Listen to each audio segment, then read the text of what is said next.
My girlfriend looked at me and said, "Leave if you can't handle my world." I didn't argue. I simply replied, "Okay." While she slept, I froze all our shared cards and quietly caught the 5 a.m. flight home. The moment I landed, my phone started ringing nonstop. "I'm Jake, 28M.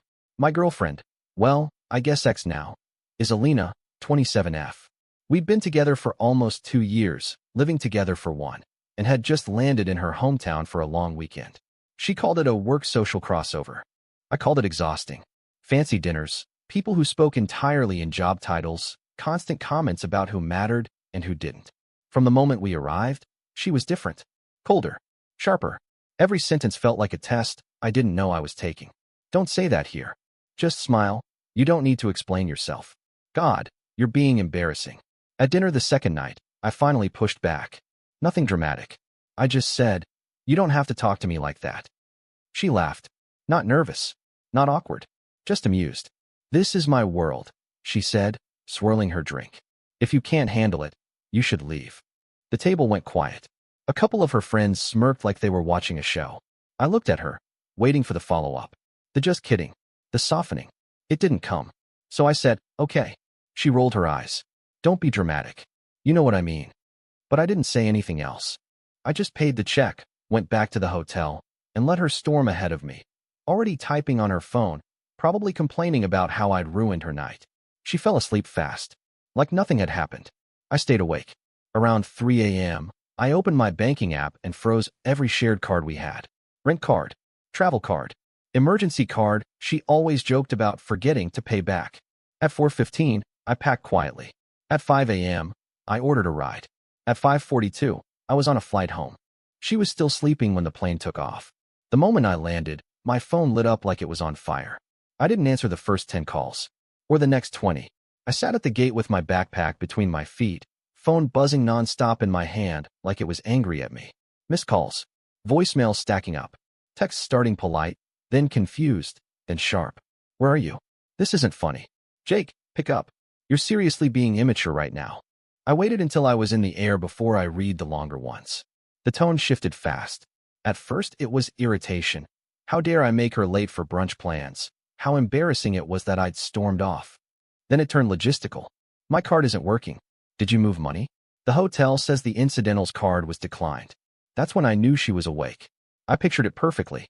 Alina in that white hotel robe, hair messy but still somehow styled, standing at the front desk with that tight smile she used when things weren't going her way. Laughing it off. Making a joke. Expecting the problem to bend. It didn't. By the time we landed, the messages had turned frantic. "Why would you freeze the cards? This is not okay. Answer me now." I finally picked up one call, not to talk, just to hear her. "Are you out of your mind?" she snapped the second I said hello. "No hello. No concern. Just anger.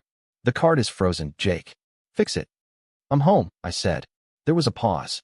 A real one this time. "What do you mean home?" she asked. "I took you at your word," I replied. "You said leave if I couldn't handle your world." Her voice dropped into that icy calm she used when she was furious. "You don't get to decide that in the middle of my trip." "I didn't," I said. "You did." She laughed, sharp and disbelieving. "You think this is you standing up for yourself? You just abandoned me." "No," I said quietly. I exited. That's when she started yelling. About flights. About embarrassment. About how she had meetings and plans and people waiting on her. Not once did she ask why I left. Just how it inconvenienced her. I hung up when she started calling me selfish. A minute later, my phone buzzed again. This time it wasn't a call. It was a photo. A screenshot of her banking app. 0 access. 0 funds. Under it, one line of text. "You better fix this before you ruin everything." I stared at the message, then put my phone face down. For the first time in months, the silence felt like relief. By the time I got home, my phone battery was at 12% and my nerves were steady in a way that felt unfamiliar. I dropped my bag by the door, sat on my couch, and finally listened to one of her voicemails. "Jake, this is not funny," she said, voice tight and clipped. "I have plans. You don't get to just disappear and sabotage me because you had a bad night." Sabotage. Not hurt. Not confused. Sabotage. I plugged my phone in and watched the messages roll in like a live feed. The hotel needs a card to keep my room. My Uber got declined. I'm literally stuck. Then, about 20 minutes later, a different tone. "Okay, let's calm down. We can talk when you fix this." I didn't mean it like that. That one almost made me laugh. I texted back, short and simple. You told me to leave. I did. 3 dots appeared immediately. You're twisting my words. You know how I talk. Everyone was drinking. There it was, the rewrite. I didn't respond. Instead, I logged into our shared account and separated everything. My money back where it belonged. Automatic payments canceled. Streaming services switched to my email. The little conveniences she never noticed because they always just worked. 10 minutes later, she called again. I answered this time. Are you seriously doing this right now? She demanded. I'm at the front desk and they're asking questions. I'm sure you'll figure it out, I said. Her voice sharpened. I shouldn't have to figure it out. You're my boyfriend. I paused. Were. You made that pretty clear. She scoffed. You're acting like I kicked you out. I was just being honest. Honest doesn't mean careless, I replied. And it doesn't mean I have to stay. Silence. Then, quieter, more dangerous. You're going to regret this. That was the moment something finally snapped into place for me. Maybe, I said. But not today. She hung up on me. 5 minutes later, I got a notification. She'd tagged me in an Instagram story.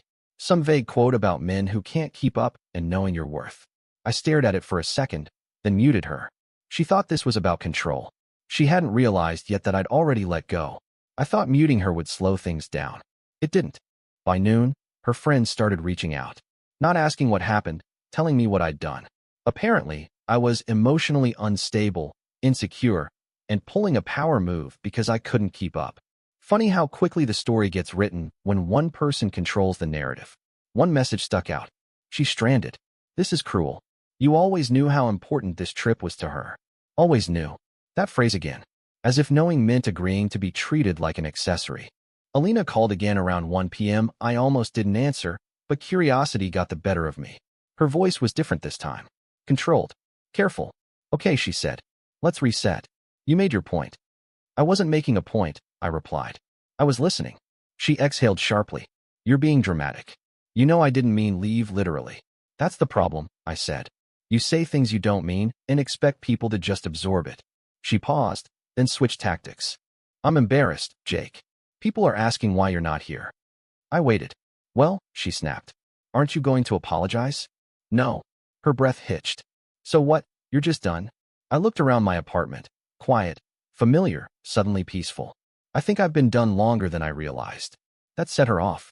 You think you're better than me now? She spat. You think running home makes you strong? No, I said calmly. It just makes me not miserable. She laughed bitterly. You'll come crawling back. You always do. That confidence, the certainty that I'd fold, told me everything I needed to know about how she saw me. I'm not freezing the cards forever, I added. I'm closing shared access. You'll need to handle your own expenses. There it was. Panic, bleeding through the anger. You can't do that, she said.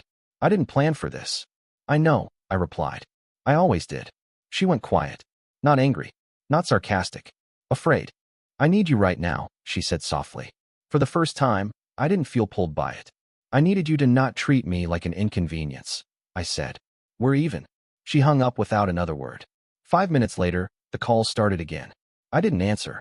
Somewhere between takeoff and landing, I'd finally left her world. She just hadn't caught up yet. The silence didn't last. Around mid-afternoon, she stopped calling and started thinking. That's when the messages got longer and meaner. You know everyone thinks this is unhinged, right? My friends are asking if you're having some kind of breakdown. You really showed your true colors. I read them all without replying. It was strange how predictable it felt. When anger didn't work, she went for shame. When shame didn't work, she reached for authority. Everyone thinks, people are saying. Around 4 p.m., she finally admitted the real problem. They won't extend my room without a valid card. There it was. No emotion, no reflection, just logistics. I typed, then deleted, then finally sent one sentence. You'll need to put it on your own card. The reply came instantly. I don't have one with that limit. I could practically hear her pacing the hotel hallway, phone pressed to her ear, smile cracking as the staff waited politely for an answer she didn't have. Jake, be reasonable, she wrote next. This is humiliating. That word again. Humiliating. Not hurting. Not confusing. Just humiliating, because it was happening in front of other people. I sat back on my couch and realized something quietly important. She didn't miss me. She missed what I handled. The next call came from a number I didn't recognize. Hi. A woman said carefully. This is Alina's friend. She's really upset. She didn't mean what she said. I sighed. She said it clearly. Well, the woman continued. Relationships are about compromise. They are, I agreed. Ultimatums aren't. There was an awkward pause. So, are you going to help her? I thought about it. About the dinners where I'd been corrected mid-sentence. The jokes at my expense.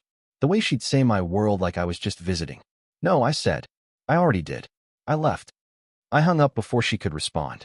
That evening, Alina finally sent a message without anger, without sarcasm. I didn't think you'd actually go. I stared at it for a long time. Then I replied. Neither did I. That was the first honest thing either of us had said all day. Night hit before I realized how tired I was. Not physically, emotionally.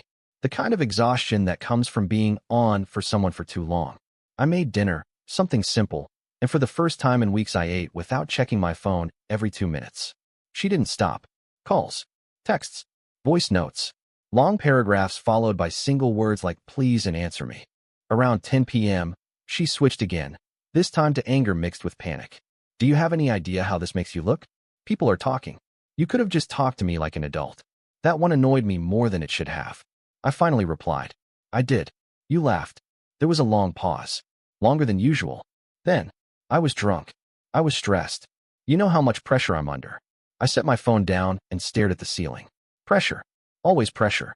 Somehow there was always pressure on her, and I was just supposed to absorb it quietly. At midnight, she called again. I answered. Her voice was shaky now. No sharp edges left. I can't sleep, she said. This doesn't feel real. It is, I replied. You really left? She whispered. Yes. Another pause. Then, so what am I supposed to do? That question did it. Not because it was cruel, but because it was honest. I don't know, I said. That's yours to figure out. She started crying then. Not loud. Just small, broken sounds like she was trying not to be heard by whoever was sharing the room with her. I didn't think you'd actually walk away, she said. You always stayed. I stayed because I thought you cared, I replied. Not because I couldn't leave. She went quiet. When she spoke again, her voice was flat. So that's it. You're just done. I took a breath. I think I've been done for a while. I just finally caught up. She hung up without saying goodbye. A few minutes later, I got one last message before everything went quiet. I hope you know what you're doing. I looked around my apartment, my space, my silence, my life, and typed back. For the first time in a long time, I do. Then I put my phone down and went to sleep. I woke up to 17 missed calls. All from her. And one from an unknown number that I didn't answer, but didn't need to. I already knew it was one of her friends, probably calling to check in, while actually trying to pressure me into fixing things. I didn't feel panicked. I felt steady. That scared me a little. Around 9 a.m., Alina finally sent a text that wasn't angry or pleading. It was calculated. We need to talk like adults. This is getting out of hand. I stared at it while drinking my coffee. The irony almost made me choke. We had talked. She just hadn't liked the outcome. I replied. We already did. You told me to leave. I listened. 3 dots appeared. Disappeared. Appeared again. You're acting like I threw you out on the street. I was frustrated. You know how my world works. There it was again. My world. I typed slowly. Your world didn't have room for me unless I stayed quiet. Her response came fast. That's not true. You just couldn't keep up. You always took things personally. I felt that familiar irritation, then watched it pass. Funny how powerless insults become when you're no longer trying to be chosen. An hour later, she sent a voice note. I almost didn't listen, but curiosity won. Her voice sounded brittle. I'm still here, she said. I had to downgrade rooms. Everyone keeps asking where you are. This is humiliating. Still humiliating. Still about appearances. I didn't think you'd actually do this, she added. You always needed me more than I needed you. That one stung, but not the way she intended. I texted back. That's what you told yourself, so you didn't have to be careful with me. No reply. Then, nothing. For almost 3 hours. When my phone finally buzzed again, it was a photo. Her suitcase. Half-packed. On a hotel bed. Caption. So this is really happening.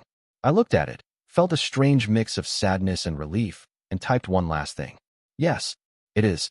I didn't block her. I didn't need to. She was finally starting to understand that when you tell someone to leave, sometimes they do, and they don't come back apologizing. The quiet after that felt different.